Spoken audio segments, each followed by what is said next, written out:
What's good? Will Freeman, RevolutionaryLifestyleDesign.com, coming at you today to talk about why you won't make money selling books on Kindle or Amazon.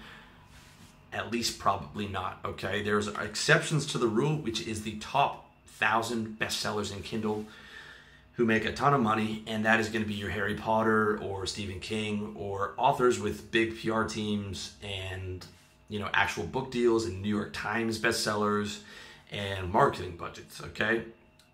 Very, very difficult to crack that. Okay, I'm not talking to you if you're Stephen King, you know, watching this video, you got me. But for most of you guys, that is, I mean, there's about, 1 million Kindle books, another 2 million in print on Amazon, and that's growing exponentially. So getting to that top 1,000, you're looking at like 0.001%. I don't even know what the math is, but it's not good, okay?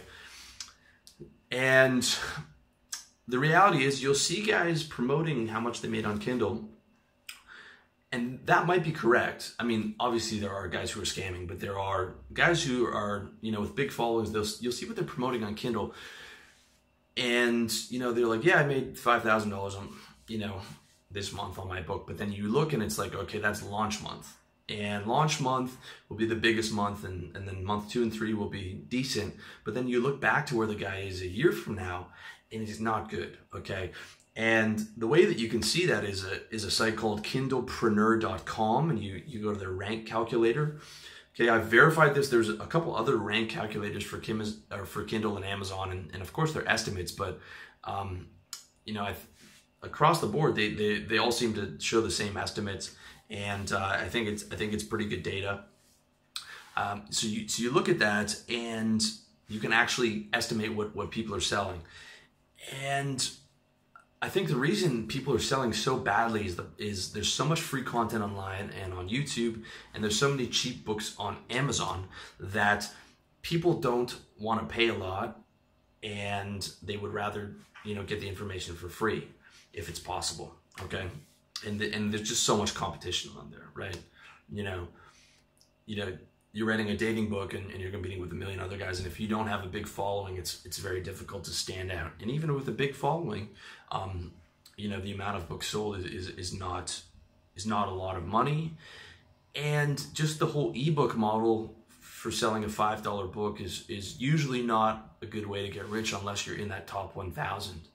So the secondary reason to that is, on top of that, Amazon takes so much, okay? You're looking at between 30 to 70%. 70% of your book sales, man, is just crazy to me. I mean, there's a reason I'm not on Amazon. Okay, so you're the majority of books are 99 cents. The majority of Kindle books are 99 cents. It's obvious you can't make a lot of money on that outside of just, doing lead gen. But let's say you're selling a book for $7, okay?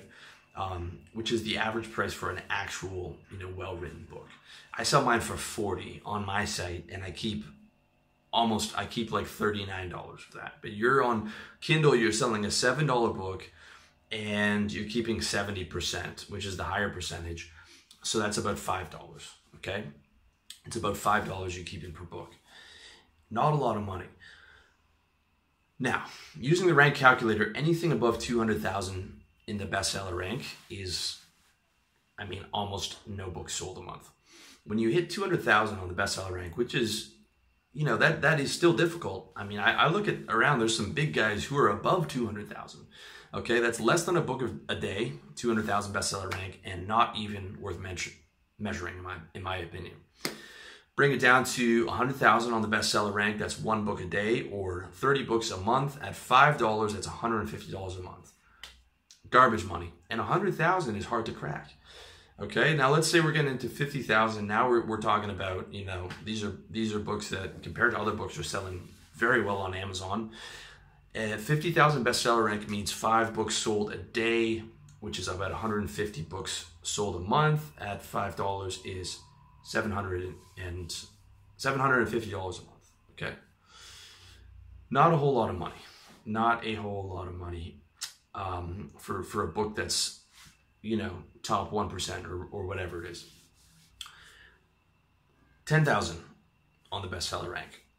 That is 15 books a day, or 450 books a month, or $2,250 per month, which is pretty decent. But 10,000 on the bestseller rank is really, really tough to crack. You're gonna need, you will have needed like a big blog to get in there, or like a New York Times bestseller, or a you know, an actual book deal and a PR team and marketing for the most part. You'll need a blog that's doing like 100,000 a month. My blog does like 100,000 visitors a month. My YouTube is another 100,000. I still don't think I would crack the top 10,000. Not yet, at least.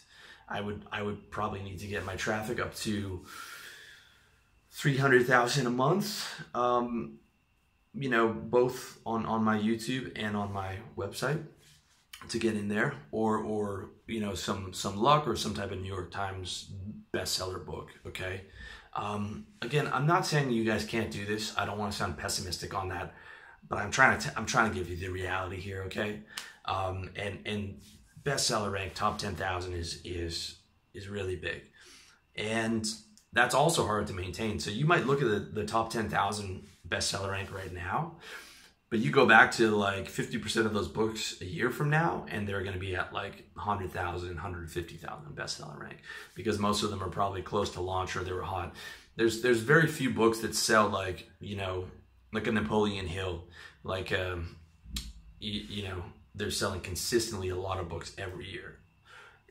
That is quite rare, especially in this day and age when there's so many books being released. Okay, so I was like, the reason I was able to come to all these conclusions was I was actually looking at converting some of my books onto Amazon, until I actually looked up what some of the big guys in my niche were making off their books, and like I was shocked. And I'm talking about like relatively big books in the men's self-improvement industry are making like $100 to $500 a month. And there was a reason I didn't move my books on Amazon, because part of the reason they're making so little is they're selling their book for $5. I'm selling mine for $40. Okay, you know, like, and you can't sell a $40 book on Amazon because no one's going to buy it. They're used to going to Amazon and buying $7, but with a PDF attached to my brand, which is something that they really want and they buy into me, people will buy. People will buy that $40. And I found that people actually like PDFs more because it's color, it looks nice, it's something they can download, it's something they can, for some reason, people prefer the PDFs. I prefer PDF over Kindle books myself, but it is being able to sell it for that price. And I don't know, people like to download something. And it was crazy because I sold my book from anywhere from $5 up to $40, and there was barely a difference between the $10 price point and the $40 price point. But I do know that people won't buy a $40 Kindle book for whatever reason. So I haven't moved my books on there. I might in the future, but it will be for different reasons that I'm going to get into in a minute.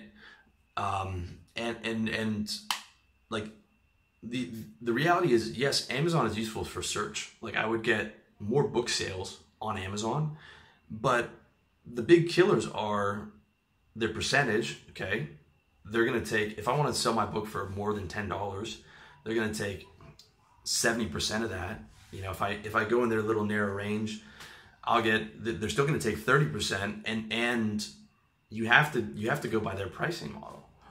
And it looks like they're moving towards Kindle Unlimited, so like that's going to be a large source of book sales where you make even less. So moving forward with Amazon, I see even less money for creators, especially as more people pile on. Okay, and you know, that's just the reality. Also, I sell my books through SendOwl, where I can do one-click upsells, you know, for half price. I can sell bundles. I can do abandoned cart emails. I can sell affiliates, because I give my guys a 75% of my book sales. So the guy makes $30 a sale. He's much more likely to do a review of my book than you know, a $5 Amazon book where he's making like 8% of it. Okay, so I probably make, you know, another 20% or 25% of income off of all those little deals, which would make up for what I would be getting in the extra Amazon search. So it is not in my best interest right now to sell anything on Amazon. The other way that guys tell you to make money on Amazon is, you know, doing the volume. which is basically, I wouldn't say quite a scam, but I would say it's quite unethical. It's where you, I'm not going to mention any names here, but it's where you basically create like 100 pseudonyms. You were able to do this at one point. I don't know if you're still able to do it now, so the course might not even be worthwhile, or, you know, moving into the future, I'm sure Amazon will crack down on this, but you're able to create pseudonyms, you know, 3 or 5 or 7 in your account, and you create another account under somebody else's name, and you're writing another 10 pseudonyms, or I don't know exactly how it works, but I know that you have like 100 pseudonyms, and you're basically writing a garbage book where you just collate a bunch of information off Google search. You send it to someone in the Philippines who puts it together for cheap. You sell it for cheap, and you make like $3 or $4 a book, but you rent like thousands of garbage books. Okay, the problem with that is, one, you're putting out a garbage product. Two, you're gaming the system and creating like false personas, right? Like some of these guys advocate, like, you know, a pseudonym that's a doctor, okay? And you're writing a book which is like a natural cancer cure. And so you're pretending to be a doctor and selling like a garbage natural cancer cure book to people with cancer. Like, that to me is super unethical. Like, even though there might be some useful information there, you've just stolen it off Google and repackaged it. You didn't even write the book. There's going to be typos in it because, you know, someone from the Philippines wrote it, and then you're gaming their review system by going to like Facebook review groups where you're trading reviews off, and it's just dirty, and that to me is unethical, and it probably won't even work very well because you're like literally, you're gonna be making like $5 a month off a book. Like, to make $5,000, you're gonna have to release like 1,000, like 1,000 books. I don't know like how much it is, but like, you know, probably 1,000, if not more. Okay, like, it's super unethical and dirty, and who knows how long that's gonna last. And you probably paid a fair amount for whatever the guy's course is, so I wouldn't recommend that method either. Not to say that Kindle isn't useful, okay? Not to say that Kindle isn't useful. You can definitely make some money, and if you have a big brand, you can make money off Kindle for sure, especially at launch. But I would say Kindle at this point, selling Kindle books is as useful, if not more useful, just for lead generation, okay? Where you can write, you know, I bought a couple of Grant Cardone's books, you know, they were like $4.99, and it's like Be Obsessed or Be Average, and, you know, books like that where it's not a ton of depth, but it's good ideas, and it's cheap, and it's like an introduction to that guy. James Altucher has his book Choose Yourself on sale for, I think, $1.99 or $2.99, and I can't imagine he makes more than a couple grand a month, even though it's a bestseller. Maybe he makes $3 or $4 grand, but he's got a huge blog, and it's an introduction to James Altucher. It's an introduction to his blog. It's an introduction to his more expensive products, and, you know, it's a lead generation magnet, which I think is smart. It's using Amazon and sort of writing that book as like a business card and making some money off of it on the side. It's something that I might do moving into the future, or converting some of my books into sort of those lead generation magnets while making some money on them. But it will be when I'm not relying on ebooks for money, which will probably be in the next couple of years as I'm doing more coaching and video courses and the YouTube advertising and all these other things. And I'm able to do that, okay? The other thing to watch out for, and this is just my guess, but with Kindle Unlimited, which is where you make a percentage of, you know, basically Kindle Unlimited is you launch your book, and people subscribe to Amazon for like $10 a month on Kindle Unlimited, and they're able to read books on there for free. So you're not actually making money on the book sale, you're making like a small percentage on how much people read of your actual book, how many pages or whatever. And that's another area where you're going to make even less than the already small amount that most people are making on Kindle. I also see that as probably or possibly where Kindle is going in the future. Because if you look at Spotify right now, is like people used to buy music, right? I don't buy any music anymore. I just pay $10 a month for Spotify, and I'm able to stream all the music that I want, and the artists make a certain amount, but they make way less than they used to, and they make the majority of their money from touring now. I see that as perhaps the future of Kindle, where it is moving to a subscription model with less money for the authors as more content floods in. And I would guess that's how it's going to go in 10 years, if not 5, 6, 7 years. I see the pie getting. I see money on Kindle, the small money, getting even smaller in the future. Not that it's not useful. Okay, still definitely useful. Still can make some money. If you have a big following and wrote a big book, you can make some decent money. But I just want to give you guys the realistic assessment of what to expect. Also, by the way, I'm not advocating my method of selling ebooks. Okay, I know how I told you that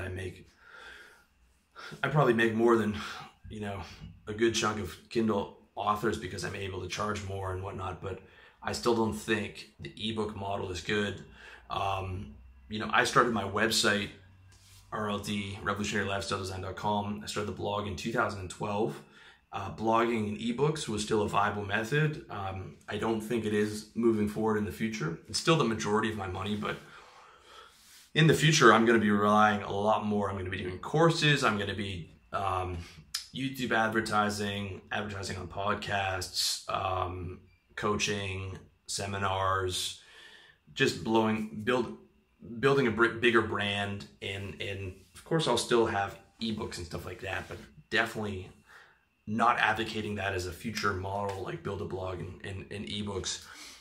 If you're going to sell anything, I think video courses now are the way to go. You can do $100 video course, $200 video course, make a lot more money doing that. But even then, okay, this is the last point. I don't see a particularly huge, bright future for paid content. I mean, there's just a terrific amount of good content on YouTube for free right now. Okay, I have a ton of good YouTube content for free. A ton of other guys do.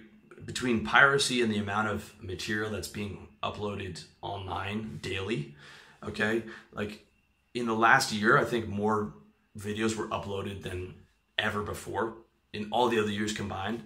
I think the future of making cash online, as far as like branding goes, is going to be subscription models. It's going to be advertising. It's going to be sponsorships. It's going to be selling physical goods like clothing or supplements. It's going to be coaching, speaking, seminars, private Facebook groups and forums and stuff like that.